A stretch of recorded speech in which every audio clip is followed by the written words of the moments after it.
Good evening, everyone, and thank you so much for joining us for the first of our education town halls, Responding and Returning to Schools, Parents' Perspectives on the Summer and the Fall.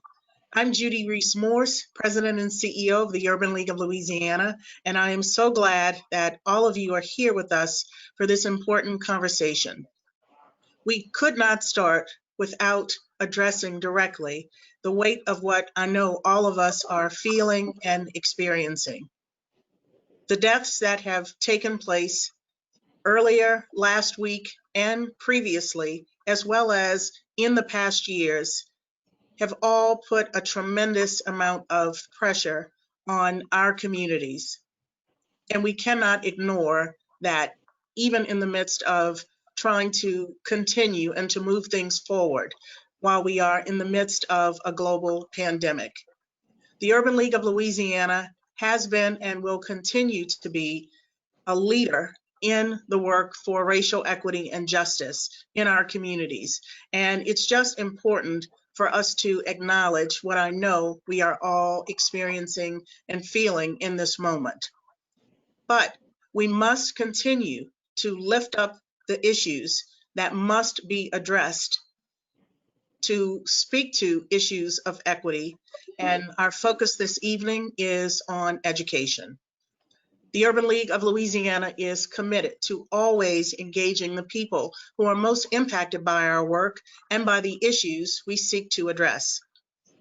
As we've had to pivot our programs and our efforts during this pandemic, it's been a top priority for us to stay in close contact with those that we serve, especially our parents. A core part of the Urban League's work is to advocate for high-quality education that serves parents, children, and families effectively. So in addition to the direct support work that our Parent Information Center does, this April and May, the Urban League of Louisiana partnered with the Education Trust to disseminate a statewide survey to parents to ask them about their experience during the school closures and the stay-at-home order. During this town hall, we will lift up what we have heard from our parents. We'll learn about their experiences, their concerns, and their needs, all so that they are a part of the conversation that education decision makers are having. We have put together an amazing and passionate group of parents, education stakeholders, advocates, and school leaders to respond to what was heard in the survey and to begin sharing what was learned from their experience. So again, we can identify what should be done as decisions are being made moving forward. It's going to be an interesting, information-filled evening, and we are so glad that you took the time in the midst of everything to be with us this evening. Before we begin, I have some housekeeping notes. This webinar is being recorded and will be available on the Urban League's website following the session. If you're in the audience, you are muted, but we will be taking questions throughout the webinar via the chat box. So we ask that you please type your questions in the chat box, and if there's time at the end, we will answer as many questions as possible. At this time, I'd like to welcome our partner for this event, and more importantly, our partner in the pursuit of education equity. Keisha Smith is the State Director of Louisiana with the Education Trust and also a former Urban Leaguer. Once an Urban Leaguer, always an Urban Leaguer. Keisha, thank you so much for your partnership in this effort, and I will turn the town hall meeting over to you. Thank you, Judy, and good evening, everyone. As organizations both focused on equity and advocating for high academic achievement of all students, Ed Trust is proud to partner with the Urban League to highlight parents' experiences during school closures and uplift their voices to inform future decisions. When schools first closed due to COVID-19, our Ed Trust New York office created a parent poll that was conducted in New York, California, Washington, and now in Texas. Many of the questions from that survey were used to develop this parent survey. It covers three main topic areas: distance learning, summer programming, and returning to school. For each section, there will be an overview of relevant data, Then we will introduce each panelist to respond to that data and provide additional insight. But before we get started, let's review some basic demographic data. So we'll start with general demographics of New Orleans families. 83% of New Orleans public school students and 80% in East Baton Rouge Parish come from economically disadvantaged households. This is based on our state Louisiana Department of Education data. According to the data center, 39% of households in New Orleans do not have access to broadband internet. Of that number, 20% have no internet access at all. For Jefferson Parish, 31% of households do not have access to broadband internet, and of that number, 17% have no internet access at all. More recently, the state did a survey of school districts, and based on that survey, only 40% of families in East Baton Rouge school districts have some home internet access, and that also includes cellular and hotspot access. And based on data from New Schools for New Orleans, about 55% of New Orleans families making under $20,000 a year have no home internet access. Now, for parents who participated in the survey, the majority of respondents live in Orleans Parish, 12% live in Jefferson Parish, 16% live in East Baton Rouge, and although a small percent, all other parishes were represented in the state. 86% of the respondents were 25 to 54, 92% were female, 84% identified as Black or African American.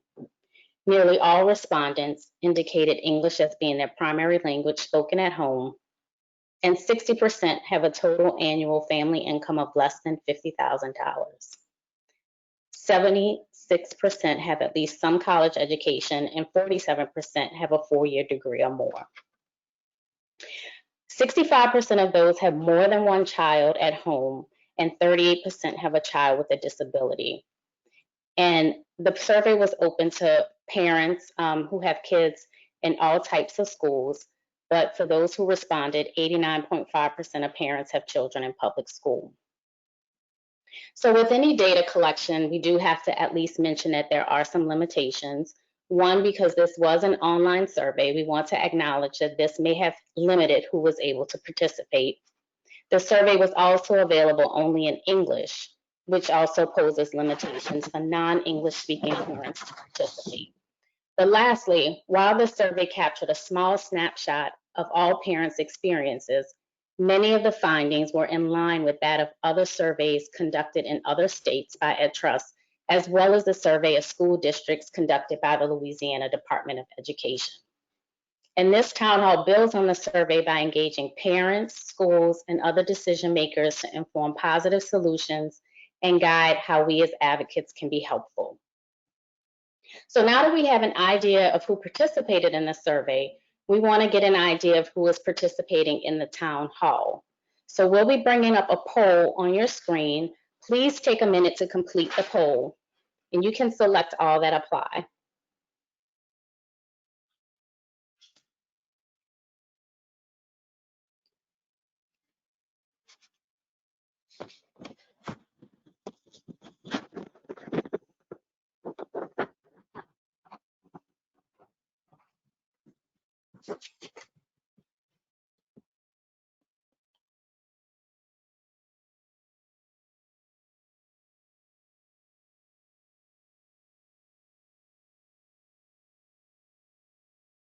Okay, so far we're showing the majority of folks on the call are advocates, parents. We have 43% parents, 52% advocates, and 41% service providers. The one thing I do want to highlight is oftentimes parents are placed in or referred to as a separate group. But I think it's important to recognize that many of us do wear multiple hats, especially as we can see from the poll, including that of a parent. So as we go through the data and we hear from the panelists, let's also be mindful of the lens through which we process the information and how we show up in the work. So again, we're going to cover 3 main topics: distance learning, summer programming, and returning to school. So let's get started with the data related to distance learning. So parents were asked to respond to several questions regarding their experiences with remote learning during school shutdowns. From those responses emerged several themes: access to technology, school communication, instructional material provided by schools, and mental and emotional health. This section of panelists will cover the first three themes, and the data on mental and emotional health will be addressed with the second group of panelists. So technology and internet access. Most parents who took the survey indicated that they are comfortable using technology, with 88% of respondents indicating expert knowledge of technology, and 87% indicating that they're confident in having the technology equipment and know-how needed for their child to participate in distance learning. However, when asked to select reasons that could prevent them from participating in remote or distance learning, not having enough devices and not having reliable internet access were the top two reasons.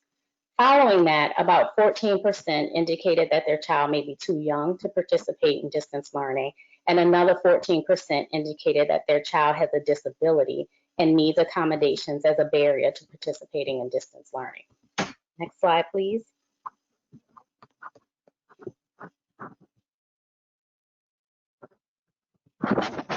For school communication, 62% indicated that their school district was doing a good or excellent job during the outbreak, with only 11% indicating a poor job. And I do want to reiterate that this data captures more than just Orleans Parish and is not specific to NOLA Public Schools. So it captures parents' experiences from across the state. 84% of parents said that they were contacted by their child's school. And what we found is that responses from the survey is in line with data from the state survey that surveyed districts from across all schools, that various forms of communication were used to communicate with parents. The only thing it was difficult to determine consistency and quality in communication across schools, as can be seen by the quote from one of the parents. Next slide, please. Regarding the quantity and quality of instructional material, parents were asked to gauge that quality that was provided by their child's school. Only 8.6% responded that no instructional materials were provided to them while the school was closed, which means that most schools provided instructional material in some form to families. Most parents indicated that they felt the instructional materials were appropriate and covered multiple subjects. Next slide, please. So now we're going to have 4 speakers address questions related to this data. Each of you have about 5 minutes. Our first speaker will be Ms. Krystal. Hi. It's really great to be here and partake in this conversation. And in thinking about the data that was shared, a couple of things come to mind for me. I think one is really relating to the response of schools to the global pandemic as a whole. I think the percentage of parents who indicated being highly satisfied with some form of communication from their schools and also with the receipt of work from their schools really speaks to the spirit and the tenacity and the perseverance of our educators on the ground doing the very hard and challenging work, but also rewarding work that they do each and every day. Many of our schools had anywhere between 24 to 48 hours to respond to really something that they have never, ever experienced, any of us, in our lifetime. So I think with that, that is something to be greatly applauded. And yet, at the same time, I think that a couple of deep considerations for us to have is really paying attention to the way that multiple different sectors were able to collaborate and figure out what are the greatest needs that our families have as it relates to Wi-Fi access, as it relates to access to laptops, et cetera. I think the nature in which we have seen organizations and companies pull together so quickly to make sure that more and more families get what they need really exposes the idea in a lot of ways that this could have been a phenomenon and a set of provisions that our students and our families could have had access to all along prior to a global pandemic having to take place. And so I think that there is something to be said about how do we strategically partner across multiple different sectors all the time as the norm to make sure that our children and our families have everything they need to be successful, as well as our educators. I think a second consideration for us to take into account is to what degree are we understanding the experiences of families whose first language is not English? How are they experiencing the pandemic in terms of education at this moment? I think there's a question of students who receive special education services, and really thinking about the challenge and the difficulty of not being able to access adapted PE, applied behavioral analysis, physical therapy. Some of our students have tremendous needs, and often our conversation is elevating the experiences of students who have access to the general education setting, but really trying to figure out in what ways can we show up and make sure that every single child is getting what he, she, or they deserve is a real question for us to ask, because it puts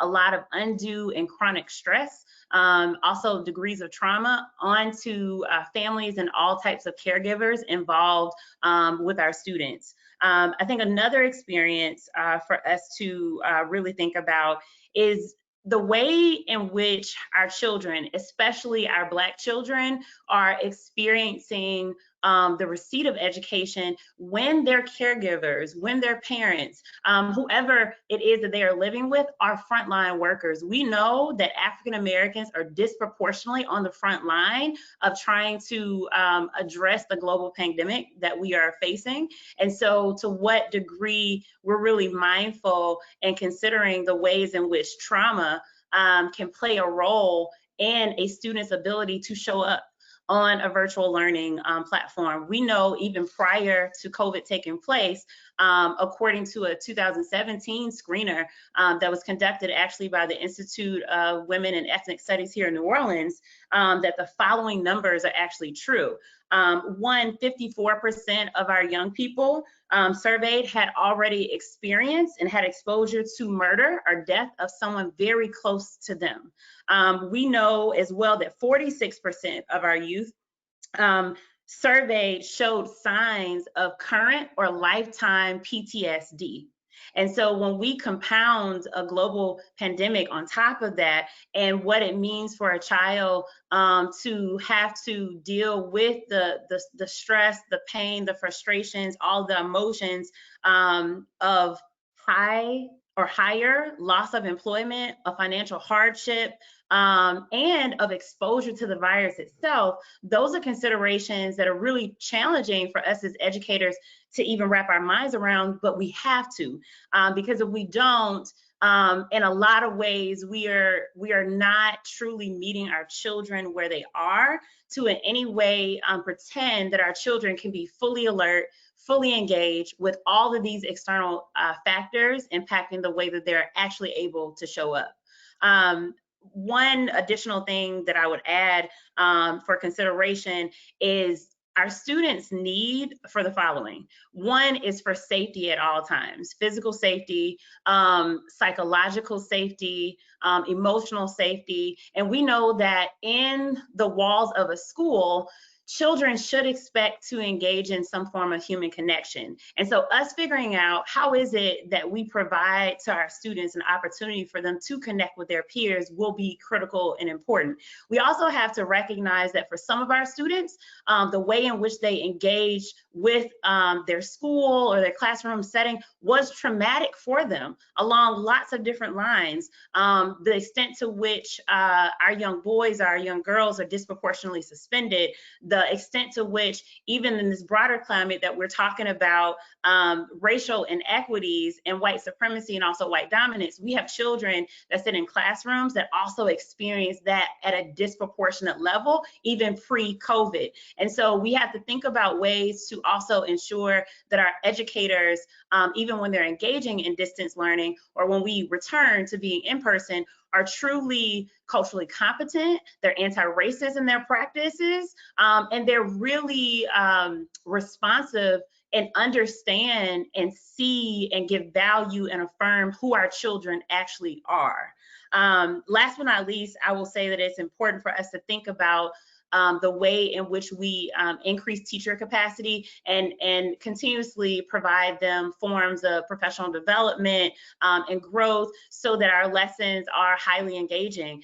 For some of our educators, making the transition to virtual learning has been easy. For some, it has been highly challenging because it wasn't something they were necessarily doing before the pandemic. And so figuring out ways to make sure that the learning is engaging, that it captures and maintains the attention of our young people is very vital. And so those are considerations that I would, have, all of us as practitioners, as advocates, as parents, et cetera, think about, because in a lot of ways, as we know, COVID hammered down more heavily on inequities that were already taking place, not only here in the city of New Orleans, but throughout the state of Louisiana. Thank you for that, Krystal. Next, I want to bring up Ms. Kimberly LaGrue, the Chief Information Officer of the City of New Orleans. Hi, Kim. During school closures, districts across the country tried to address the digital divide as best as they could, with many employing innovative short-term strategies. In preparing for times that may require remote or distance learning, what are some long-term strategies or models that a city can do or assist with to ensure all students and families have access to reliable, high-speed internet? Good evening. Thank you for that question. What we know about our long-term strategy is it has to address the digital divide. For the city of New Orleans, over 70% of our households have access to internet in the home, while 60% of our low-income and disadvantaged populations in the city of New Orleans do not have any internet access in their homes. So this directly speaks to the ability to provide distance learning for our students in the home, or for them to access their lessons and appropriately. But for a strategy to be successful in a long-term strategy, we have to think about a few things. Most importantly, the infrastructure. When we think about something sustainable, and that strategy needs to be sustainable, we could be in this posture for a very long time. And it's up to us to create a systemic way to provide internet access, whether it is just the infrastructure or it is the curriculum and making sure that kids have access to the technologies that they need. So when I think about infrastructure, whether it's physical or some systemic way to do that, as a city, we think about the internet service providers and the telecom companies. And our first inclination is to make sure that there's free Wi-Fi or public access to the internet that's free and available. And that is more of what our short-term need was. The public school system here was able to procure a number of devices, I think over 10,000 devices for their students. And we have worked with our service providers to provide in-home internet access free for 60 days, but that has to be in some way sustainable. So one of the things that we can do at a city level is to talk to those people who actually own the infrastructure, and negotiate better ways to make that infrastructure available for longer, or look at how we build those infrastructures in the city. So for the city of New Orleans, we have to think about things like long-term public Wi-Fi access and overlaying that with school system programs where kids might need to go for information, whether it is at a school, at a feeding site, at a summer camp, or having ways to reduce the cost or make sure that the free internet services or the services that are provided in the home are sustainable or adequate for students to actually learn on those platforms. And the second thing about a good strategy is having access to information. So the great thing is starting with a survey or a poll and understanding what exactly our needs are. For the long-term strategy, we have to continue to do this. So this is great that we are meeting. I challenge us to continue to do this, to survey and poll our parents, understand their needs, how those needs are growing over time, or how they're responding to the provisions that have been made for them, if those resources are adequate. So this is really important. And next to that is exactly what we acknowledged in the beginning of this panel, which was the amount of residents, thinking about that 60% that don't have access to the internet, who might be underrepresented in the information in the way that we've collected it, and think about other strategies to engage them. So that is also an effective part of our strategy. And then lastly, the resources that they need to sustain education and learning. So that is just plain and simply the technology that they have, whether it is a program to get them new devices or repair devices. And we have to lean on our communities here. That means the city, our partner agencies, our NORD, our summer camps, our technology partners, partners that might be corporate partners for schools, and making sure or asking how we get these devices into commerce, learning what devices are needed by students and whether or not the resources that they have are sufficient to carry out the learning. So for the city of New Orleans, what is going to be most important to us is developing either public-private partnerships or strong enough relationships with our telcos where we build new infrastructure. That means whether it is a park or a place close to a school, but having infrastructure available and understanding what the needs of our communities are and continuing to address them. Secondly, partnering with agencies like the Urban League to educate our parents to understand what their needs are, and then to make sure that the resources are appropriately aligned to those needs. Thank you. Next, we're going to bring up Crystalline Wiles. Crystalline is a veteran educator, advocate, and parent of children in East Baton Rouge School District.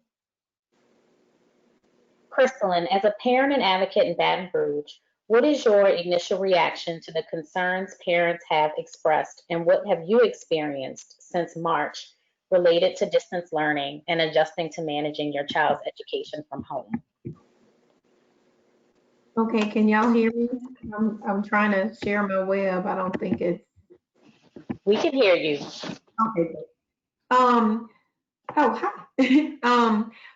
My initial reaction to the information that I saw from New Orleans was actually quite a match for the conversations that parents here in Baton Rouge have experienced. There is a large amount of stress that has risen inside of parents being able to switch roles and play the parts that they need to play for the jobs in the households that they have, as well as fill in the gaps for education.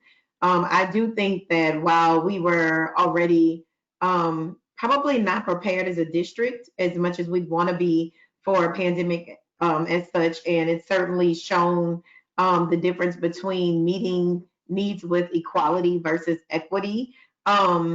I think that our district stepped up and did as much as they could in a speedy fashion. However, we were not prepared. We weren't prepared as a district, as educators, as a system, as parents. And the distance learning was kind of dumped into the parents' responsibility bucket.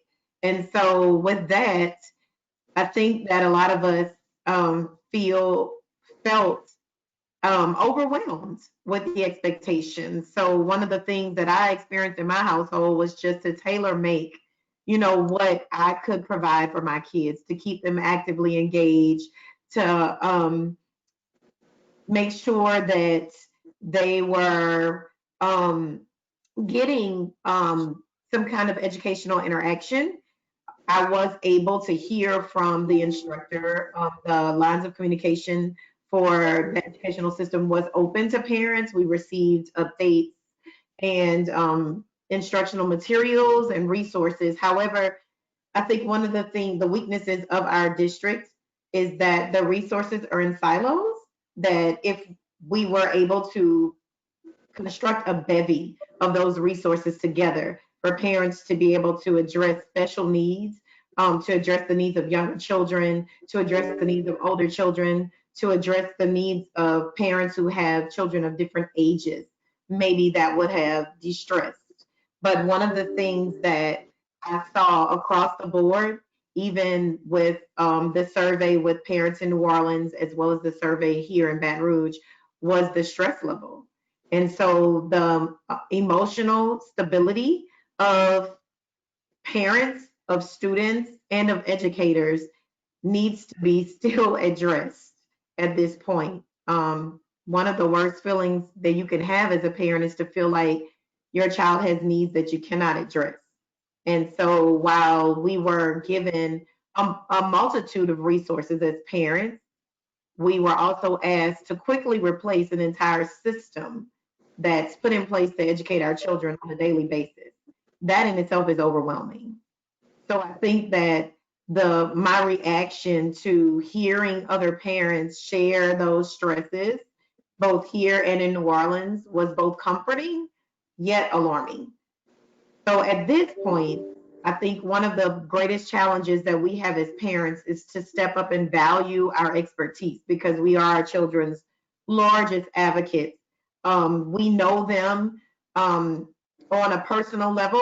We've been able to experience the learning styles of our children, and we're able to share that. So we need to be able to pull up a seat at some of these meetings and some of the planning sessions. Our voices need to be heard as parents as to where our children are and how we think that they can progress in the educational realm. It also, I think, gave parents a frontline seat to an educator's responsibility. During a normal season, I think we do a lot of blame shifting, and parents feel like the teachers aren't doing what they're supposed to do, and teachers feel like parents aren't doing what they're supposed to do. But this pandemic kind of forced us to communicate on a consistent basis and keep that bridge of communication. It allowed teachers to have more of a broad spectrum of clarity of what students experience and what parents were experiencing in the household. I've heard teachers say, I didn't know that the parent was an essential worker, or I didn't know that that parent had 2 jobs, or I didn't know the composition of the household and the expectations of the child. I've also heard parents express that they were not very clear on how difficult it is to educate a child. Teachers get a degree, they go to school, they learn how to not just take the curriculum mandated expectations and present them, but they learn how your child needs to ingest them as well. So that was my response to the concerns and how the pandemic has affected our students in distant learning.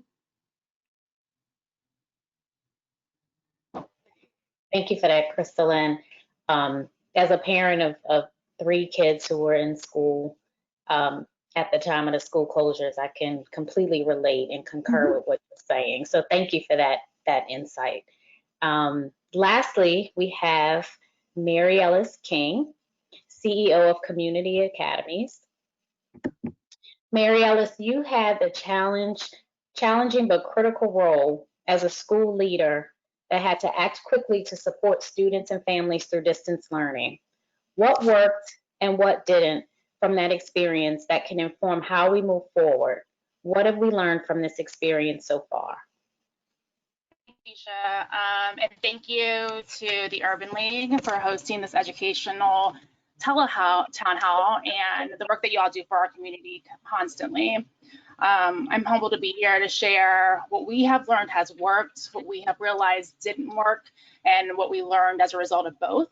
I'm also incredibly humbled to be here to learn from panelists, from fellow educators, parents, about how we can be better as schools and elevate that to our community. To address the pandemic, I'll be speaking from what we did as Community Academies in New Orleans, but know that it is not exclusive to what we did. And in particular specifically as it relates to distance learning. We knew that an emergency was coming and knew that we needed to address it. And so we addressed it the way that we address all challenges. We assessed, we planned, we executed, then we reassessed, replanned, and pivoted. Seeing what was happening in New York and California, we knew that we were likely going to have to figure out a way to do distance learning. And so we assessed in our network what our digital capacity was across the board.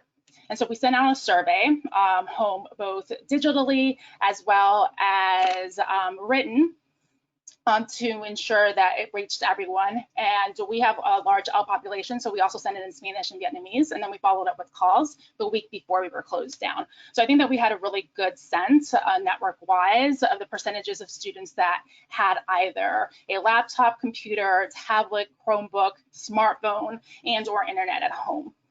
Our surveys found that 30% of our students across our network had access to these types of devices and or internet. That gave us a really profound data point on what the digital divide actually looks like for our students. And so as a result, we planned to roll out a hybrid model. That hybrid model means that we did paper-based as well as tech-based instruction for all of our students. We also rolled out the same model for students with that were in special education classes that were self-contained, as well as those that had minutes through their IEPs, and as well for our English learner students. That worked until it didn't. We realized that the schedules that we asked our teachers to maintain as a result of having this hybrid model were unsustainable. Teachers were working really early in the morning to really late at night to ensure that they were not only giving the instruction virtually, but also were making calls to families and students to ensure that the instruction was happening during the day with students that were using the non-tech-based instruction. This was also not sustainable for our families that had more than one child in different grades, on different schedules.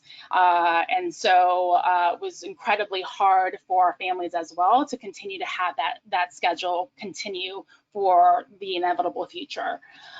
We also found that servicing families and students who had students that needed therapy like adaptive physical education was incredibly hard because those types of services need to be one-on-one and physically in the same space. So we reassessed, we replanned, and we pivoted. And with the support of the district, nonprofit groups like NSNO and the city, we were able to distribute Chromebooks to every single household in our network, as well as ensuring that every single household had internet. That way, we ensured that all of our teachers and all of our students were able to learn digitally. This solved the problem with the multiple schedules for teachers, solved the problem and streamlined the schedules for families and students. And it allowed us to give other services like art and music and PE that wasn't available beforehand because now everyone was able to see it online. We also were able to start our full-fledged trauma program, not only just to students, but to our families, because we know that being home and being through, not being allowed to leave, causes a lot of compounded trauma to some of our families, as well as it gives transformative trauma to our students. And so we wanted to really make sure that we were able to support families and students in that way, and this allowed us to do that. We also set up office hours for our L students and families and our special education students and families to support them in some of the challenges that they were experiencing as it relates to being able to access the curriculum and instruction in the way that it was detailed with the second wave of instruction. we learned from this a couple of things, and I'm just elevating a lot of the things that have already been said by the panelists before me. Having one Chromebook or one computer when you have more than one child at home is incredibly difficult. And so we need, as a system, to really understand that first and foremost. So that is also part of the digital divide. And second, need to figure out a way on how to come together so that we can give students one-to-one technology so that we are ensuring that they are receiving the education that they not only need, but that is their right. Second, we know that we need to train families, students, and teachers on working with tech outside of the classroom. It is very different to have a classroom setting where you're working with a smartboard or a Promethean board, you have your laptop and you're using Google for slides or documents, to then go completely virtual and have to do everything through a Google Classroom or a Zoom. The learning curve was really steep for our teachers, and they were basically building the plane as they were flying it, and also teaching someone else how to fly by teaching students and families on how to engage in these new platforms. We learned that we need so much more than just education for our kids, right? We learned all the things that we knew beforehand, but that were just elevated. We know that this work is not done in silo. We have to work in partnership and in a team with our families, with our community, with our nonprofit partners, with our city, in order to ensure that our students are receiving everything that they need in order to be successful, in particular when we can't be with them. We know that we need more than just the one-on-one support for students in the sense of computer to student, but also if a student has a computer and they don't have internet access, the computer is nothing but a typewriter. And so we need to ensure that all of our students also have that equitable distribution of technology. We learned that students learn differently, and we know that, when we're together, and that's why we differentiate, and that's why we have small groups, and it was just exasperated when we were apart. It was interesting for many middle school teachers, for example, to hear from their students that they didn't want to be on the Zoom calls, or they didn't want to do something on the computer, that they wanted packets, that they wanted paper and pencil and pen, because they absorbed the material better that way. And so understanding that even if we are fully tech and fully digital, there are still going to be spaces where we're going to need to differentiate and have paper-based packets and materials that function for our students. And lastly, I think the elevation of the fact that schools play several roles for our communities. They are not just academic spaces of education, but they're safe places for our students. They're safe places for students who need schedules and routines to best feel safe.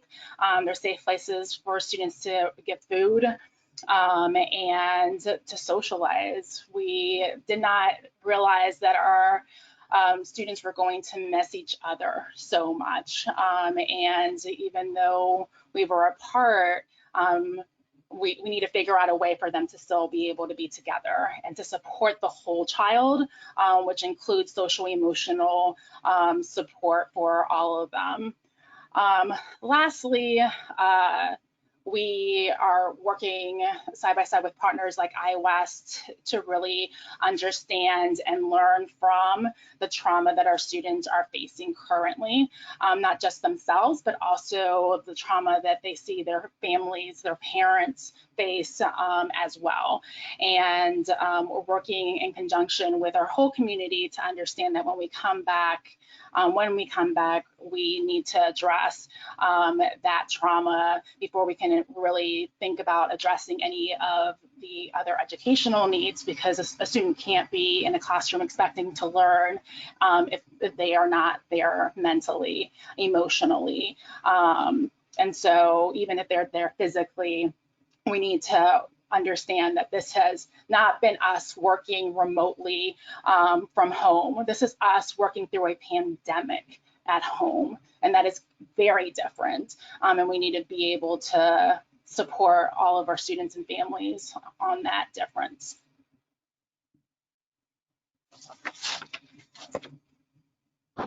Thank you, Myrialis, for that. And I want to thank all of the panelists. That concludes our first section. Thank you to all of the panelists for such thoughtful responses. We know that many states are leaving decisions up to local school districts, so we hope that your insights will be used to guide conversations and decisions about ensuring that our most vulnerable students have equitable access to quality distance learning, should we have future school closures. With school now out for the summer and state and cities phasing into fully reopening, parents are faced with concerns about what kids will do during the summer, as well as how their children may have been impacted by lost learning time. The next topic covers data related to social and academic supports during the summer. So we'll start with mental and emotional health. In line with other surveys, parents and students experienced heightened stress levels during the school shutdown.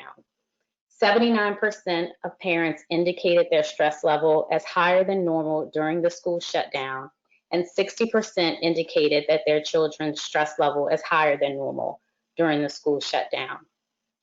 And I do want to just reiterate that the Urban League survey, we received about 300 responses, so 300 participants. And again, it's reflective of even some of the data that we've seen from the Ed Trust surveys across the country, which were a few, at least 1,200 to a few thousand. And then for the state surveys in Louisiana, 100% of districts responded to that survey, just to give you some context.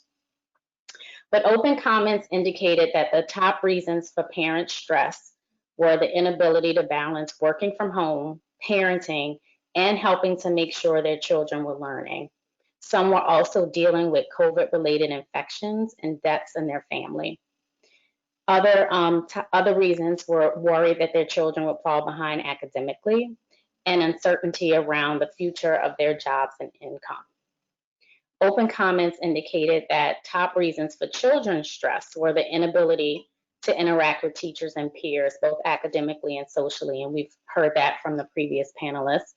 Not having accommodations needed for special needs students. So for example, a child with autism missing the structure from having his usual routine. And comments on the next slide illustrate some of the challenges parents expressed. So I want everybody to just take a moment or so just to read the comments.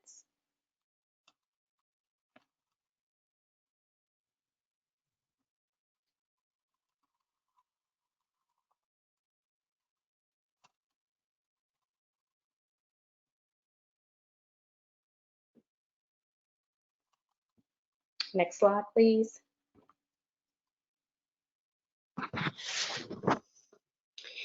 Again, the State Department of Education surveyed school districts across the state.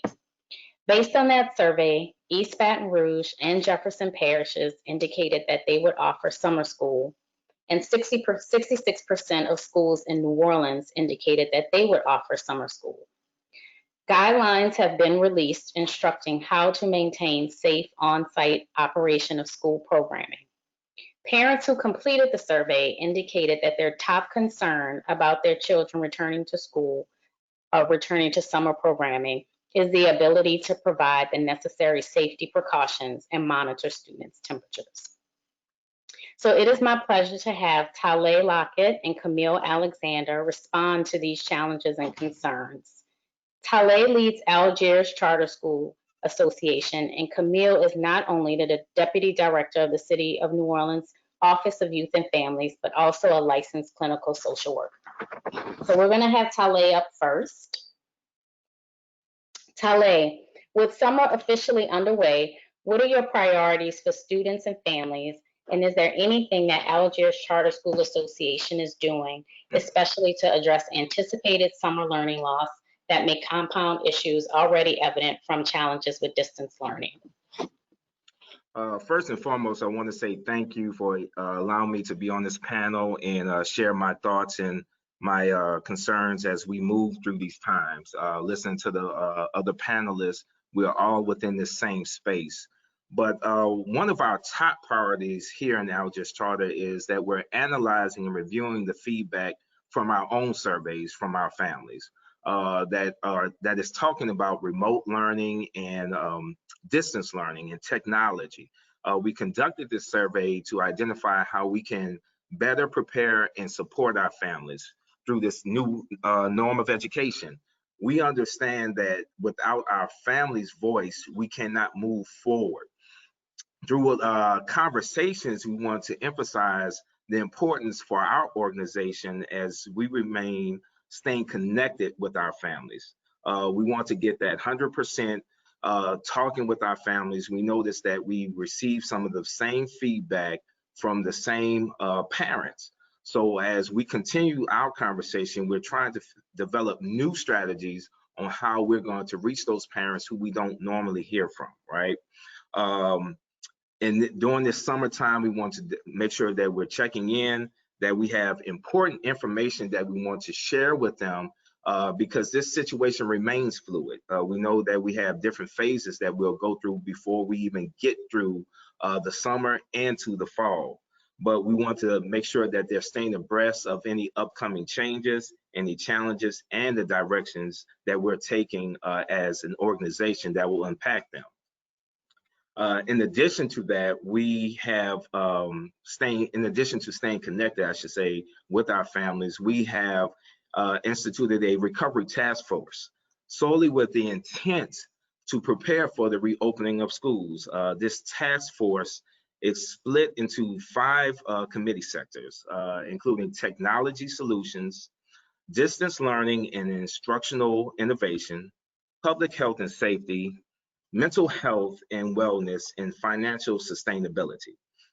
As this work continues, we'll be prioritizing and reviewing our findings and solutions on each committee has laid out to create a reopening plan by July. Now, to answer what we're doing during this summer, we are going virtual. We understand the guidelines and we think that's in the best interest of the students and families and our staff members here in Algiers Charter that we start off virtually, continue with the things that we did this past spring, but most importantly, training our summer school staff, teachers on how to assess the needs of individual students by utilizing student data and information to determine a student's current knowledge and skill level, which is important to combat any anticipated learning loss during the time of COVID, right? We plan to do the same for our educators through this fall trainings and professional development. We've also partnered with NSNO and they're giving us some great trainings and conversations as we continue to move through this space. As we plan for next year, we're anticipating multiple events that will shape instruction. Delayed school starts, rolling closures, high absenteeism, partial reopenings, and more. And then in order to stabilize learning for students, schools have to think and be flexible. How to engage students learning across 3 scenarios we have identified. In-person learning. In this scenario, you have 90 to 95% of students and staff will be in school learning in person and under social distancing guidelines. At home learning, in this scenario, you have 100% of students and staff will be at home participating in distance learning. And that hybrid learning that I know one of the panelists mentioned before. In this scenario, we're looking at 30 to 50% of our students will be in school at a time while the other percentage of students are at home doing virtual learning. I believe that all schools will need to be prepared for all 3 scenarios and ready to nimbly adjust instruction in between them. We are seeing a few emerging guiding principles across plans, and that's 1, creating that flexible plan. 2, focus on tier 1 instruction with the intention to integrating supports based on previous learning and trying to make up for any lost time while running the risk of focusing on below grade level content and further exacerbating learning loss. So we want to make sure that that we're grounded within the time frame that we're given, looking back into what transpired within the past during the first initial outbreak of COVID-19. Take this summer to utilize this and plan for any future scenarios that we will face in the fall. Despite all of that, our just charter still remains focused on completing our mission, making sure that every student is well prepared with the knowledge and skills to thrive in the next chapter of educational life. And we stand behind that mission, no matter how we have to educate students in this upcoming fall and through the summer. Thank you, Tale. Now let's bring up Camille. Camille Alexander, Deputy Director, City of New Orleans, Office of Youth and Families. Camille, you have served as a school leader that has implemented summer programming and now are responsible for serving and supporting families across New Orleans. What are you considering and prioritizing as you serve families this summer? What do we need to be thinking about as summer programs begin, especially from a lens of equity, access, and mental health? Yeah, so I think that when I think about summer and I think about summer programming, summer programming is about safety and enrichment. So in my role in the city, we work with systems and organizations that range from nonprofits to community-based organizations to businesses that host interns, and of course with schools. And so the first thing that is paramount is thinking about Maslow's hierarchy of needs. And so with that, the bottom row of that, the first level is around physiological needs. So are kids and families able to eat? Are they able to access care and nourishment? Are they able to have physical safety and health? And then you move up until the point where you're getting into mental wellness and well-being, and then obviously enrichment in those kind of developmental indicators. So for me, children's issues and students' issues have always been tightly bound to the household. And I think as a result of COVID, now everyone who's usually able to work in their little sectors has to see that no longer can we parse apart the child from the home. So as we've worked with people, and especially like advising NORD and working with the health department to look at what those summer programs look like, we looked at the critical information that parents will need to be able to make informed decisions and also advocate for themselves and their children. And more specifically, we thought about the kids and the families that are vulnerable, who were vulnerable before COVID because of structural and institutional inequity, but then are also even more vulnerable as a result of COVID. So for us, we have focused on clear guidelines. When I see a summer programs advertisement, I'm looking at what are the screening procedures? Are you doing temperature checks? Are you making sure you have emergency contact information? Do you have a protocol and a tight protocol that is clearly communicated to not only the employees and the staff, but then also the end user, which is the family and the children, that in the event of someone testing positive, you have procedures in place where you're going to notify them. When we talk about equity in these contexts, a lot of times equity is inhibited from our communities because we are not equipped with the information on the front end. And so when you piecemeal information or information is not made publicly available, you then take away somebody's right to truly decide what it is they're invested in. So I compel and implore parents, if you are considering programs, whether it's virtual, whether it's in person, that you're really arming yourself with the information you need to feel like you're making informed decisions. For parents who are choosing in-person options, whether that's formal through a program or informal, like through a relative or a family friend who's hosting some kids at the house, you need to be really clear about are the adults especially being tested. Right now, we know kids are carriers, but for the time being, it looks like that they do not have the same significant negative and adverse reactions to COVID as adults do, but we do know adults do have them. So if anything, any adult that's going to be engaging with kids should be going and getting tested on an ongoing basis. The City of New Orleans Health Department, as well as Ochsner, we have weekly testing throughout different communities. So if you log on and stay connected to the mayor's social media channels, if you go on NOLA Ready, or even if you call 311, you will always be able to find out where free testing is available. And so that's a way to protect ourselves. And we have to really take the ownership to protect ourselves and protect the children and the families that we serve. The other critical information that I'm considering and that I implore folks to consider as we navigate this summer programming space is also awareness about other resources that are available. So, you know, a couple panelists, including Myrialis, had mentioned how schools do more than educate kids.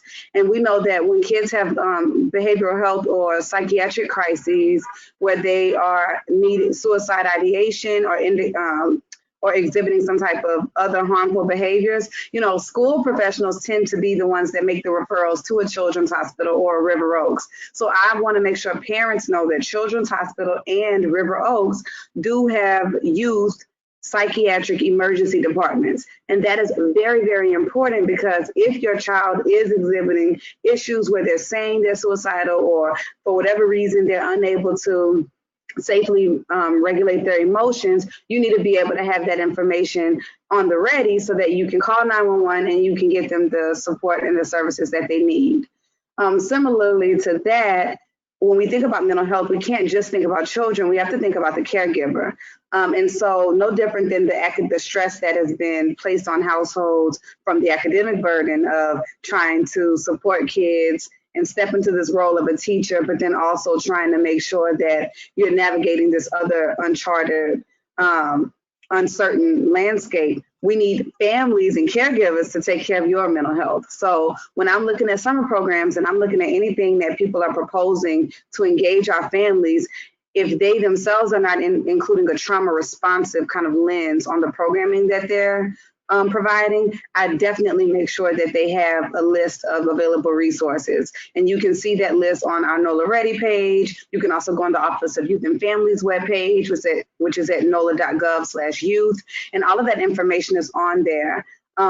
So that way, you know, you are able to respond, because unfortunately with COVID, things like grief and bereavement are things that are expected. You know, we're losing people to this disorder. Not to mention when we talk about anxiety and depression, these symptoms will definitely be elevated because of the context of things. So, and then lastly, I think I always want to focus on access and equity in terms of the digital access. So we know that schools will be doing virtual learning. We also know a lot of our nonprofits and our other organizations are offering summer programs through virtual learning. Well, when we think about virtual, not only can we think about just an item, just a computer, or just having some internet, we have to think about the literacy that is required so that you can truly be empowered to access those opportunities, because an opportunity is moot if it's not accessible. So the New Orleans Public Library and also our city's health IT department are working in tandem and in connection to make sure that families have easily accessible information on the basic skills that you need to navigate a computer. So how do you get on the internet? How do you use Microsoft Office suite products like Word, Excel, so that we're able to help our families navigate not only the academic requirements that they have to support, but then also be able to access social services. And then lastly, related to equity and access, you know, COVID is not stopping the other needs that we have. So we are steadfast and laser focused on our outreach efforts for the census. The census matters. We all need to count. It's so easy and quick to do. We are just making sure we're passing out those flyers at our feeding sites. We're making sure people know about feeding sites. In addition, Monday is the deadline for the pandemic EBT program. So if your child qualifies for a free and reduced lunch, and people should be responding to this because 82% of New Orleans public school students do qualify, you should be signing up for that one-time payment, you know. as much information as you can arm yourselves with, that is as much success and opportunity that you're giving your household. So those are the things that I typically focus on as we look at the summer programming landscape. And if anybody needs any other information, they can feel free to reach out to the Office of Youth and Families, or even call 311 and they can get in touch with us that way. Thank you for such a wealth of information. And I also want to remind everyone that you can post questions in the chat function throughout the presentation. We are monitoring the chat box for the most frequently asked questions, and we'll direct them to panelists to respond. For right now, we're going to move on to our last topic area, returning to school in the fall. So at the time this survey went out, the priority was focused on gauging parents' experiences during school closures. However, we hope that some of parents' responses can be used to inform school priorities when planning for the fall. When asked about what schools could do best to help parents, the top 2 responses were to provide technical assistance for remote distance learning and share examples of resources to help parents teach their children. Very close behind was providing free internet access and lend mobile technology devices like iPads to families. When asked about their biggest personal concerns regarding kids not being in school, the top reason was ensuring that their children don't fall behind academically. That was about 86% of respondents. Both of these results are consistent with Ed Trust surveys. Ed Trust polling in New York State revealed that families' technology needs go beyond devices and internet access, with about 92% of parents saying it would be helpful to provide technical assistance to help families get set up for remote or distance learning. Across the states of California, Washington, and New York, we had about 4,000 surveys of 4,000 respondents, found that nearly 9 in 10 parents were worried about their children falling behind academically, ranking higher than any other financial or socio-emotional concern. While there may not be one right way to address challenges with distance learning, our next 4 speakers will provide insight and advice to inform future planning for returning to school. First up is Gilma Pavlon, the director of the Parent Information Center, Urban League of Louisiana. Good evening. Hi, Gilma. Hi. You and your team at the Parent Information Center with the Urban League of Louisiana hear from and speak with parents regularly. You also often play the role of advocate for parents and families. How can the information you are hearing directly from parents provide an additional layer of insight to the survey responses we just saw? Well, first of all, good evening, everyone, and thank you, Keisha and Ed Trust, for partnering with us to explore and find out what parents are experiencing during these unprecedented times. What we're hearing from our parents as it relates to children returning to school is whether or not schools will be safe. And will they really open in the fall, or will distance learning continue for the first semester?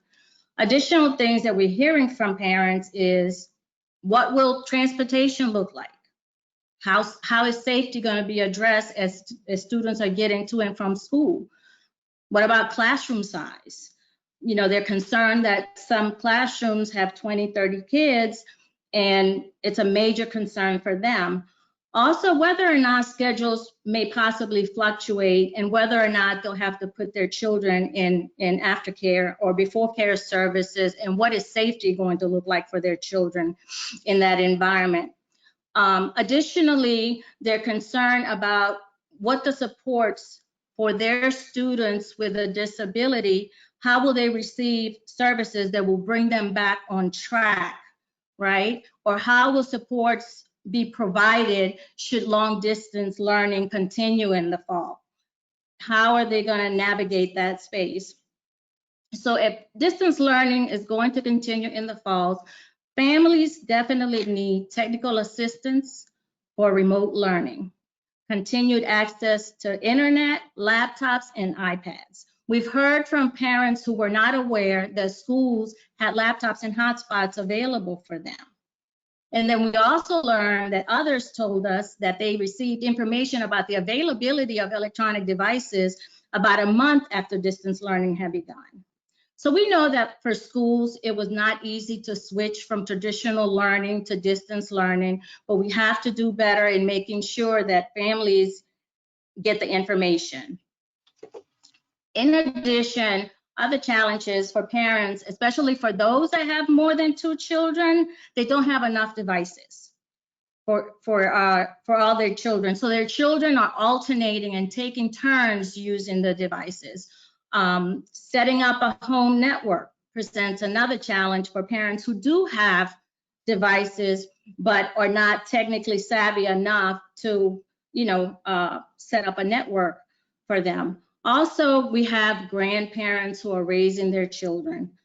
We hear from grandparents who are struggling with the technology. We know that there's a digital divide, and so therefore those parents or grandparents need those technological supports. They also need assistance in navigating websites. So prior to distance learning, also, most of our families access the internet via their smartphones.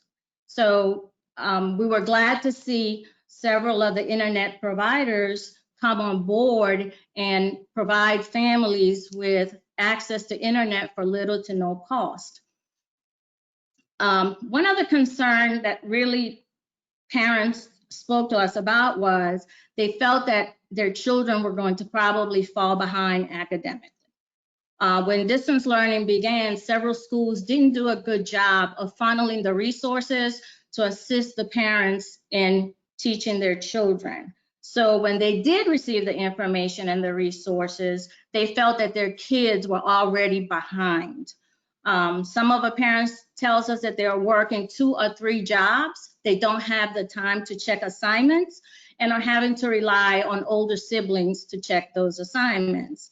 Others felt that too much work was being sent home and they felt overwhelmed with the amount of work, and their children felt overwhelmed with the amount of work.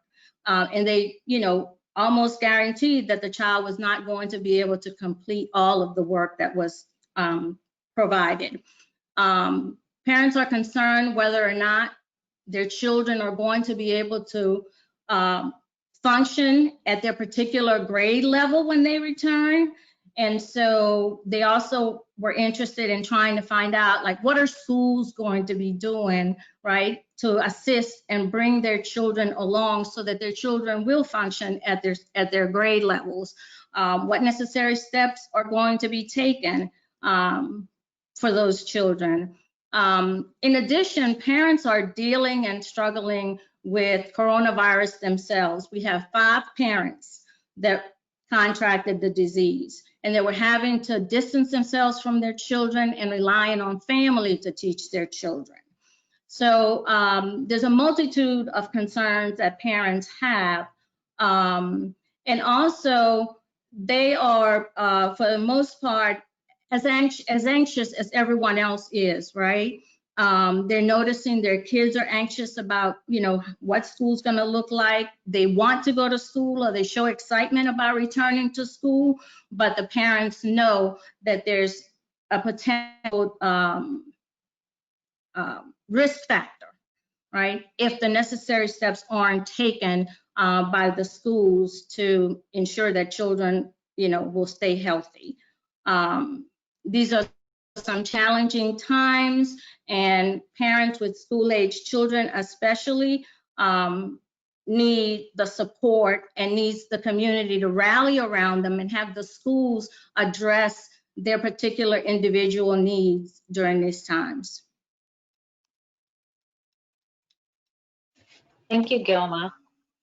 Next up, we'll have Dominique Martin.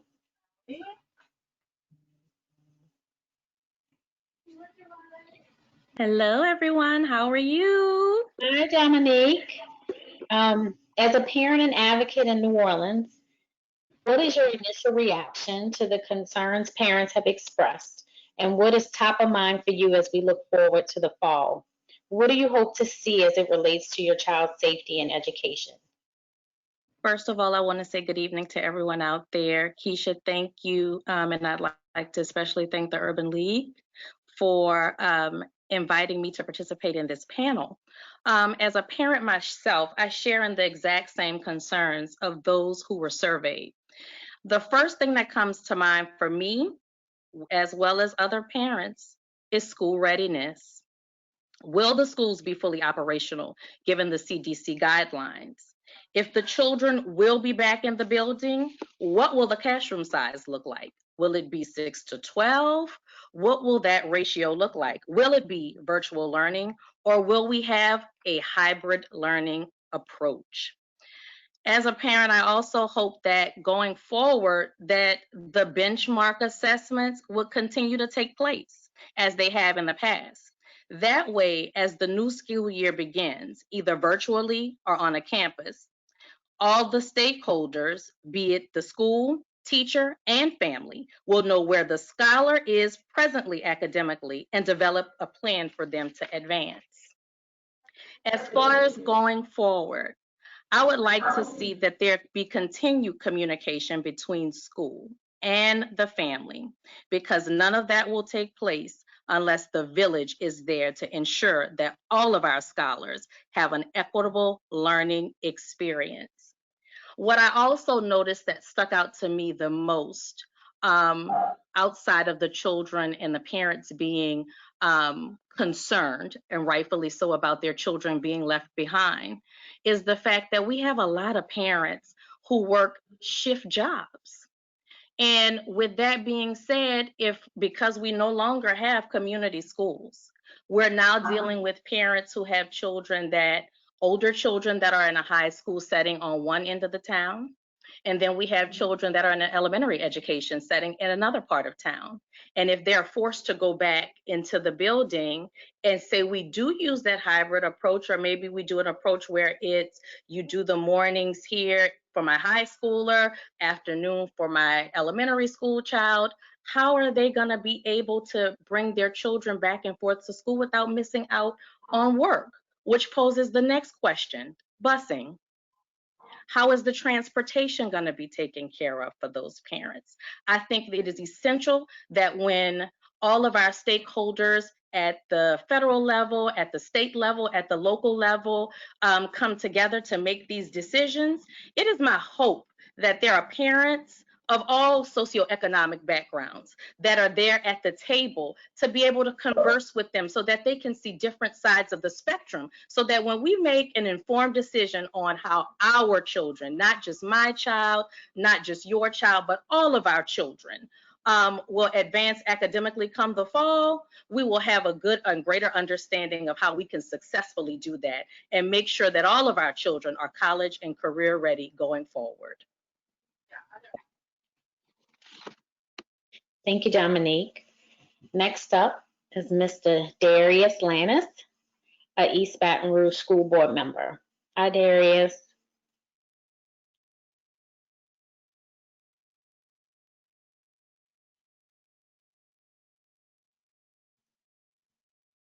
My apologies. Can you hear me? Yes. Okay.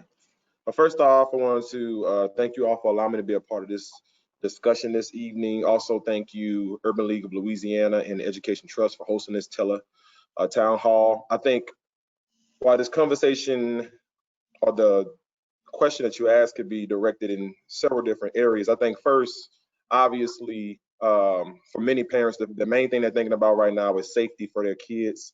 Obviously, right now, there's also a push to reopen schools while complying with CDC guidelines. And right now, it's just a real difficult thing to do. And this is coming from someone that is a sitting board member. How do you do that? You know, how do you properly social distance inside of classrooms when you have classes as big as or as large as 30 students inside of a classroom?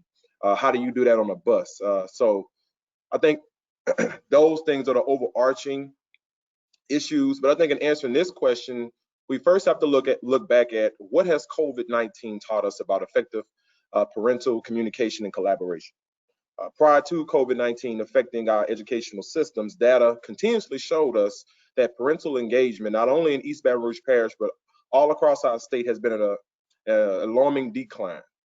However, an increase with an increase in virtual learning, it has shown us that now we have a unique way to interact with our parents and our students, which in my opinion, there needs to be a more unified effort to expand virtual communications while prioritizing meetings with families, which includes ensuring that every student has access inside of their home. And that means that, and a lot of people ask, well, how do you do that?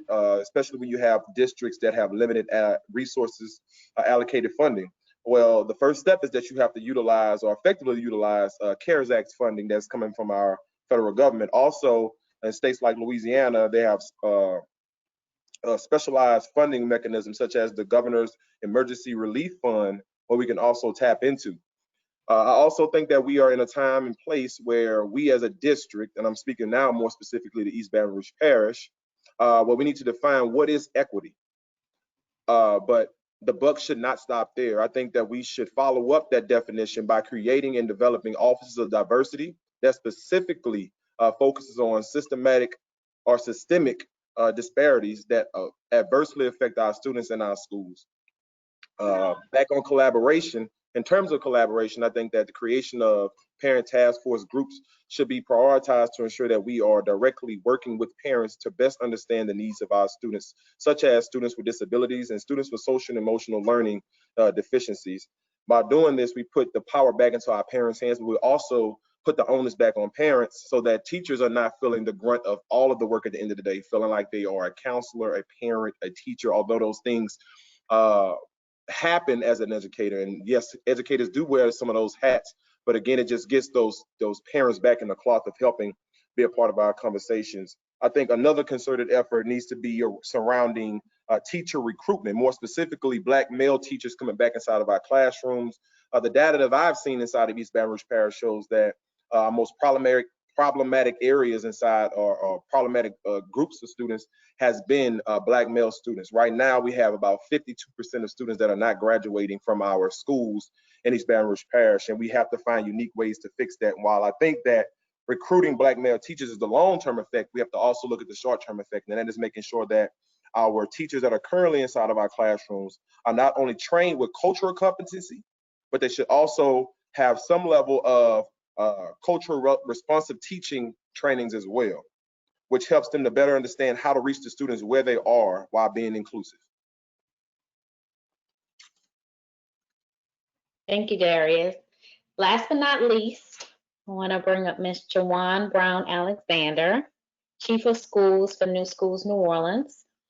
Jawan, you recently produced a document, Be Smart, a toolkit for starting the dialogue around reopening our schools.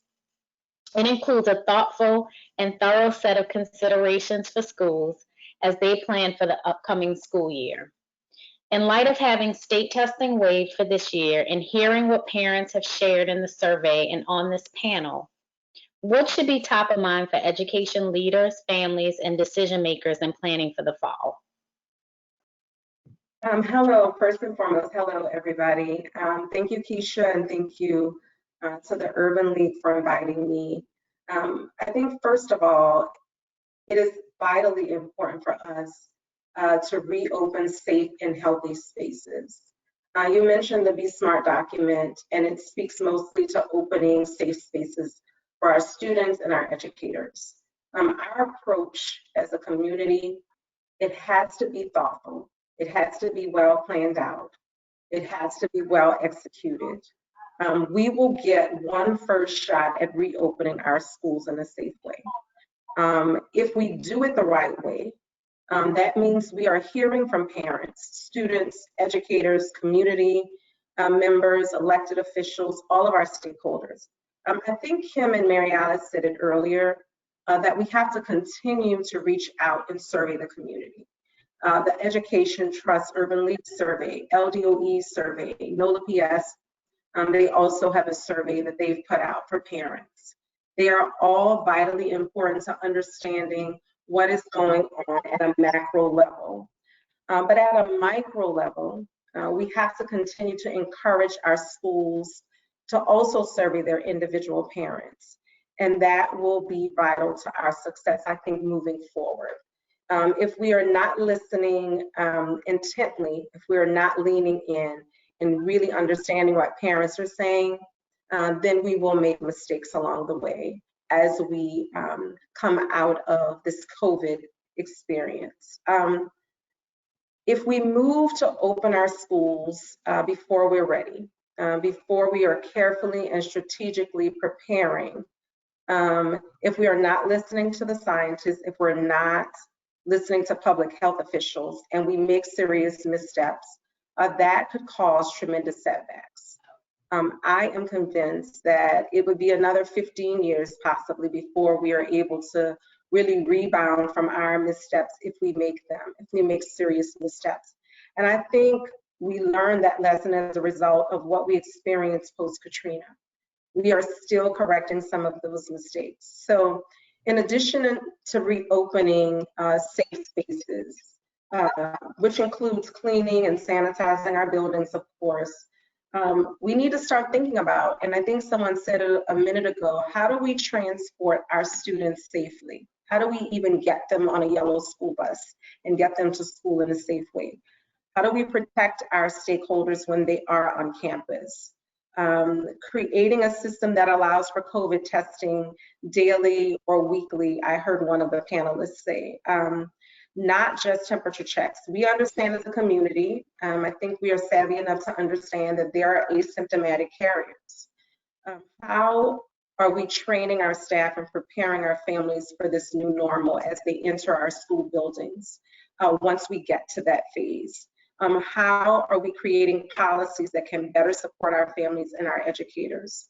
The last thing I'll say on this is that it is super important for us to continue to close the digital divide. And it's not just the obvious, you know, every child deserves to have access, but it's also, and I think Gilma spoke to it earlier, that we are going to need to keep our students in safe spaces at home learning until we figure this thing out. NSNO has partnered with NOLA PS and created a fund for schools to access so that they can purchase technology and Wi-Fi access, but I think we also need to start pushing on the state, the federal government, philanthropic organizations. They all need to come to the table as we continue to fund technology, not just in this moment, but on an ongoing basis. These are all things that we need the community to continue to weigh in on. I encourage those that are listening this evening to go onto social media platforms and to connect to the Convo Coalition. The full Be Smart document is there for you to review. We would love to get your feedback on it. Thank you again to the Urban League, and thank you, Judy, and your team for inviting me to participate in this important discussion. Thank you, Jawan, for such thoughtful responses. I want to thank you and all of our speakers for taking their time to spend the evening with all of us. Now I'm going to turn it over to Judy to close us out.